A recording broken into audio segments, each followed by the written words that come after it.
पुराने समय की बात है। एक राजा था। वह बड़ा समझदार था और हर नई बात को जानने को इच्छुक रहता था। उसके महल के आंगन में एक बकौली का पेड़ था। रात को रोज नियम से एक पक्षी उस पेड़ पर आकर बैठता और रात के चारों पहरों के लिए अलग अलग 4 तरह की बातें कहता।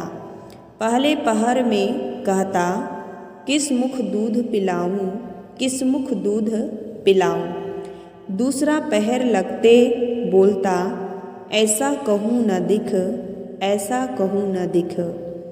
जब तीसरा पहर आता तो कहने लगता, अब हम करबू का, अब हम करबू का। जब चौथा पहर शुरू होता तो वह कहता, सब बमन मर जाए, सब बमन मर जाए।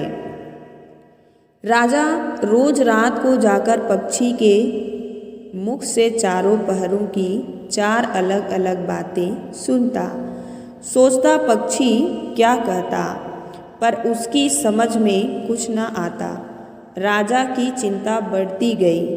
जब वह उसका अर्थ निकालने में असफल रहा तो हारकर उसने अपने पुरोहित को बुलाया, उससे सब हाल सुनाया और उससे पक्षी के प्रश्नों का उत्तर पूछा।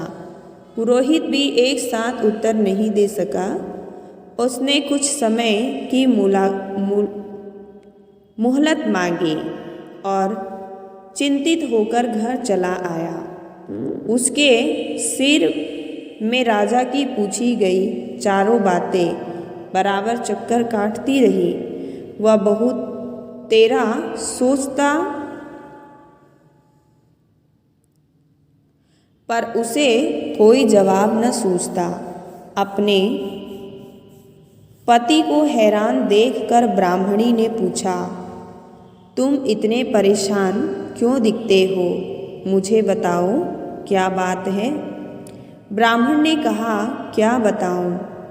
एक बड़ी ही कठिन समस्या मेरे सामने आ खड़ी हुई है। राजा के महल का जो आंगन है, वहाँ रोज रात को एक पक्षी आता है और चारों पहर में नित्य नियम से 4 अलग अलग बातें कहता है। राजा पक्षी की उन बातों का मतलब नहीं समझा तो उसने मुझसे उनका मतलब पूछा, पर पक्षी की पहेलियाँ मेरी समझ में ही नहीं आती। राजा को जाकर क्या जवाब दूँ? बस इसी उधेड़ बूंद में हूँ। ब्राह्मणी बोली, पक्षी कहता क्या है, जरा मुझे भी सुनाओ। ब्राह्मण ने चारों पहरों की चारों बातें कह सुनाई। सुनकर ब्राह्मणी बोली, वाह, यह कौन सी कठिन बात है? इसका उत्तर तो मैं दे सकती हूँ। चिंता मत करो, जाओ राजा से जाकर कह दो कि पक्षी की बातों का मतलब मैं बताऊंगी।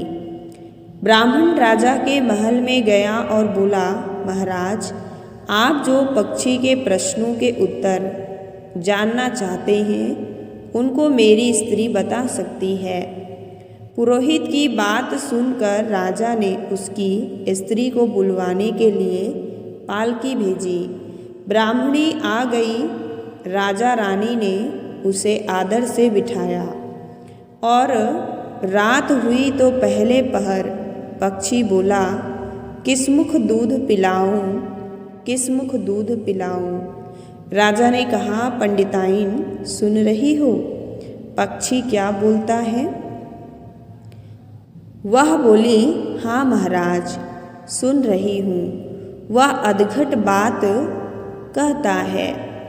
राजा ने पूछा, अधखट बात कैसी? पंडिताइन ने उत्तर दिया, राजन सुनो, पूरी बात इस प्रकार है। लंका में रावण भयो 20 भुजा 10 शीस, माता ओ की जा कहे, किस मुख दूध पिलाऊं, किस मुख दूध पिलाऊं। लंका में रावण ने जन्म लिया है, उसकी 20 भुजाएं हैं और 10 शीश है। उसकी माता कहती हैं कि उसे किस मुख, कौन से मुख से दूध पिलाऊं। राजा बोला, बात तो बहुत ठीक है, तुमने सही अर्थ लगा लिया है। दूसरा पहर हुआ तो पक्षी ने कहने लगा, ऐसा कहूँ न दिख, ऐसा कहूँ न दिख। राजा बोला, पंडिताइन इसका क्या अर्थ है? पंडिताइन ने बताया, महाराज सुनो। पक्षी बोलता है, घर जंब नवदीप, बिना चिंता को आदमी, ऐसा कहूँ न दिख, ऐसा कहूँ न दिख। चारों दिशा सारी पृथ्वी नवखंड सभी छान लो, पर बिना चिंता का आदमी नहीं मिलेगा। मनुष्य को कोई ना कोई चिंता हर समय लगी ही रहती है। कहिए महाराज, सच है या नहीं? राजा बोला, तुम ठीक कहती हो। तीसरा पहर लगा तो पक्षी ने रोज की तरह अपनी बात को दोहराया, अब हम करबू का, अब हम करबू का। ब्राह्मणी राजा से बोली, महाराज इसका मर्म भी है, आपको बतला देती हूँ, सुनिए। 5 वर्ष की कन्या साठे दई ब्याह। 5 वर्ष की कन्या साठे दई ब्याह, बैठी करम बिसूरती, अब हम करबू का, अब हम करबू का। 5 वर्ष की कन्या को 60 वर्ष के बूढ़े से के गले बांध दो तो बेचारी अपना करम पीट कर यही कहेगी, अब हम करबू का, अब हम करबू का। सही है ना महाराज? राजा बोला, पंडिताइन तुम्हारी यह बात भी सही लगी। चौथा पहर हुआ तो पक्षी ने चोंच खोली और कहा, सब बमन मर जाए, सब बमन मर जाए। तभी राजा ने ब्राह्मणी से कहा, सुनो पंडिताइन, पक्षी जो कुछ कह रहा है क्या वह उचित है? ब्राह्मणी मुस्कुराई और कहने लगी, महाराज मैंने पहले ही कहा है कि पक्षी अधघट बात कहता है। वह तो ऐसे ब्राह्मणों के मरने की बात कहता है। विश्वासंगत जो करे सुरा मांस जो खाए, विश्वासंगत जो करे सुरा मांस जो खाए, बिना पसरे भोजन करे, वह सब बमन मर जाए, वह सब बमन मर जाए।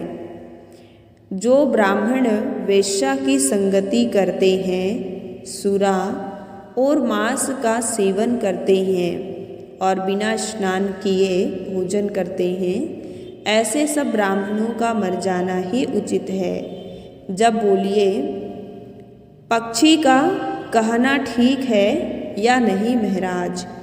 महाराज ने कहा, तुम्हारी चारों बातें 52 तोला पावरती ठीक लगी, तुम्हारी बुद्धि धन्य है। राजा रानी ने उसको बढ़िया कपड़े और गहने देकर मान सम्मान से विदा किया।